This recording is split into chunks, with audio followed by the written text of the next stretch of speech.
Kezdj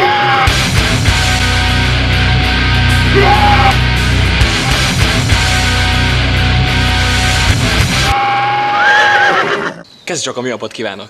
E héten a BoySetsFire-rel, az öreg hardcore punk motorosokkal foglalkoztunk, forgattunk velük egyet a hajón, és beszélgettünk a magyar egészségügyről, életről, játékról, szerelemről, illetve a nagy veres rágalomról, ami csak itt Magyarországon érte és éri őket.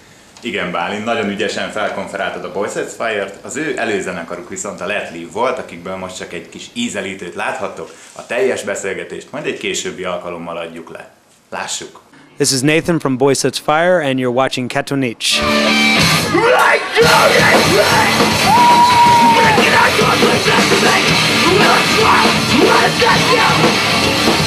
What's the usual boring question that you always get on interviews and you hate that? One of the boring questions we always get asked, is where does the band name BoySetsFire come from? How is the tour going? Oh, that's the most awful one. Oh, yeah. How was last night's show? Don't say that I was in the interview, because I don't give interviews, alright? So he said that, okay? Alright. Move your lips. Can we give it one more shot? Have we thrown our hope away?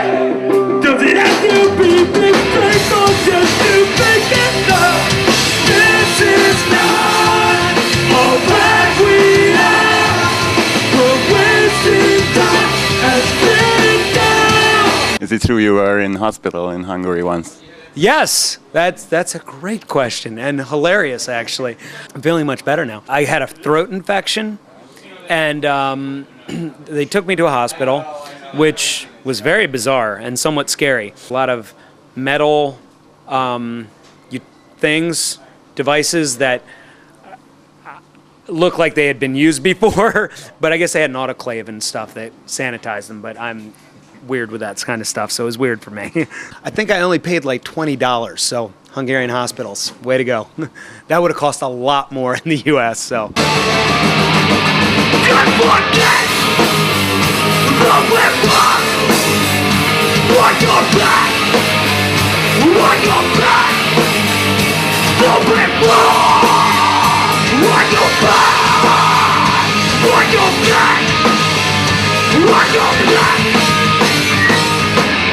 Talking about the reunion, what's the mood like in the band right now?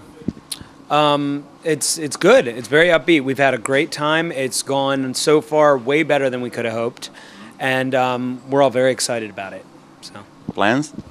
No, we're staying away from plans. I mean, when the band broke up, it was because we needed to get back to being friends and getting rid of a lot of the business aspect of it. So we spent a lot of time just hanging out and being friends instead of worrying about a band and all that kind of stuff. And when we got back together, we agreed that we wouldn't worry about that stuff immediately. You know, if it comes naturally, great. If it doesn't, fuck it.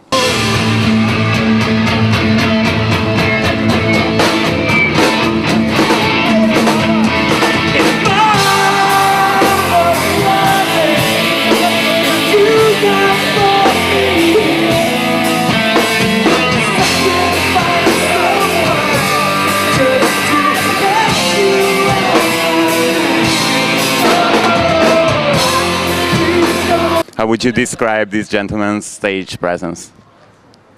Destructive.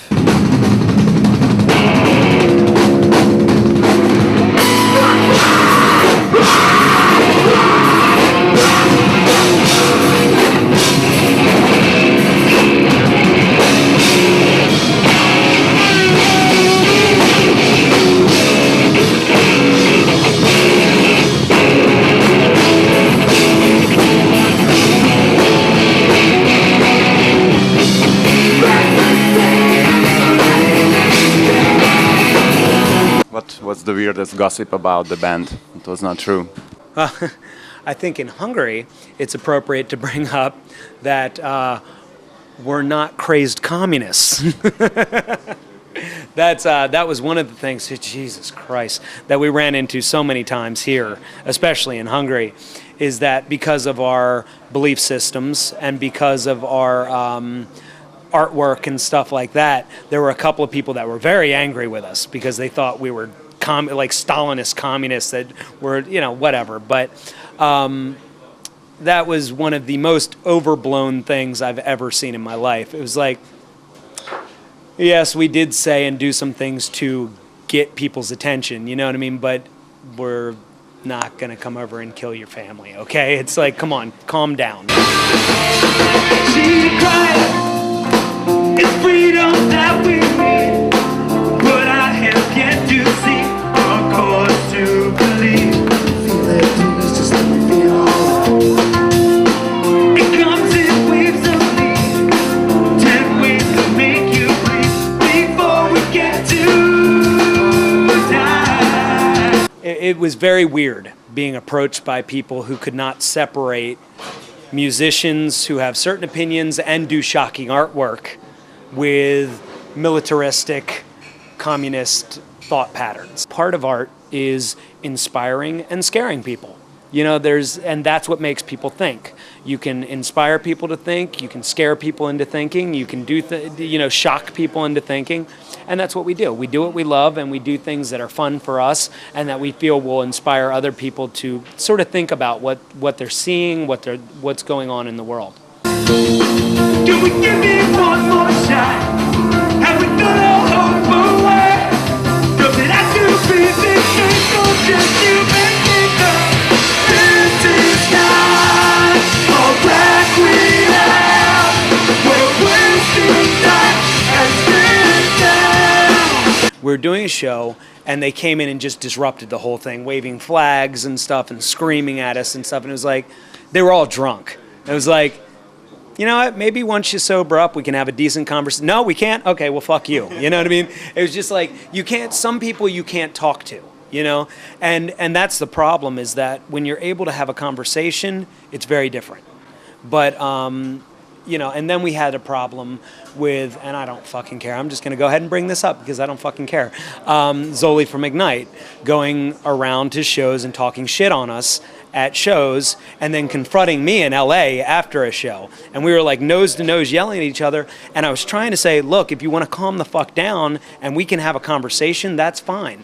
And he kept bringing up, you know, communists killed my family and all this stuff. I understand. I totally do. Can we sit down and talk? And I'll tell you why what I'm saying is very different than what you think I'm saying. He wouldn't calm down, just screaming and going on. You do good! What are you up? We are in contract! We're in a contract! We're in a moment of God! You get back out again! We're in a moment of bed! Get out of the one again! Usually, every time we come to Hungary, it's an amazing time. And most people completely get it. You know, the art and the ideas and the things that we're saying. And even if they don't, they connect with the music, which is even more important to me. There are a lot of people that don't. It was funny, we actually have a lot of fans that are on like military bases and stuff like that are in the Army and the Marines and stuff like that. They don't agree with us obviously on our political views, but they love the music, and I'll take it. You know what I mean? If they connect in some way, great.